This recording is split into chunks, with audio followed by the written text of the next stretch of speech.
The prayers were held at the party secretariat in Kamocha.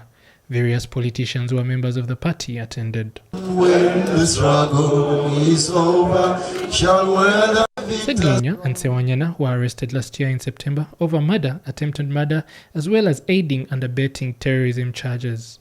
They were jointly charged with 5 other people. The charges stem from a series of attacks that claimed more than 20 people in Greater Massacre between March and June 2021. Psalms 23 verse 4 says that even though I walk through the darkest valley. The leader of opposition parliament, Matthias Mpuga, described the detention as a deliberate effort to persecute the members of parliament and an attack on the constitution. We are asking of the principal judge, now that he cannot meet with us, we are going to address them at rallies and public gatherings. The Chief Justice and the principal judge must understand that judicial power is a derivation from the people, not from armed men and women, not from gangsters, but from the people, because power belongs to the people. So we ask of them to have some level of sensitivity, to understand why people are complaining and why people jubilate when others pass on. It's because the courts, the judiciary is letting the people down, and the buck stops with the duo. The upper courts have a leader, and so are the lower courts.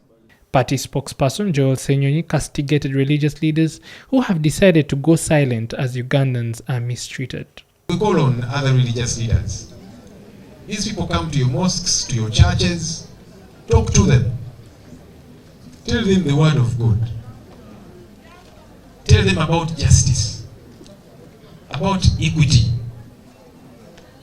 And like I was saying, yesterday I was not in Parliament, but I understand Parliament was talking a lot about immorality. And I was glad that Parliament is saying our country should take the moral path. My disappointment was the narrow view of immorality. Because as far as I'm concerned, killing people in cold blood is immoral. Kasanda North Member of Parliament Samba asked party members to avoid tribal sentiments that are intended to divert them from the struggle to liberate Uganda from what he described as bad leadership.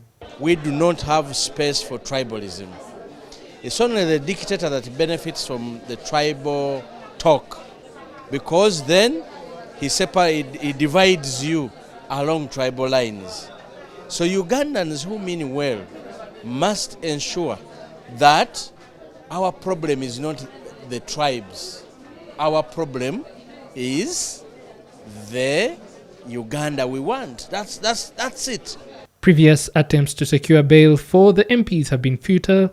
Recently, the 2 members of parliament lost an application for compensation amounting to 300 million and a declaration that their rearrest on September 21, 2021, shortly after being granted bail, was a violation of their human rights. Heston Munanura, CTV PM Edition.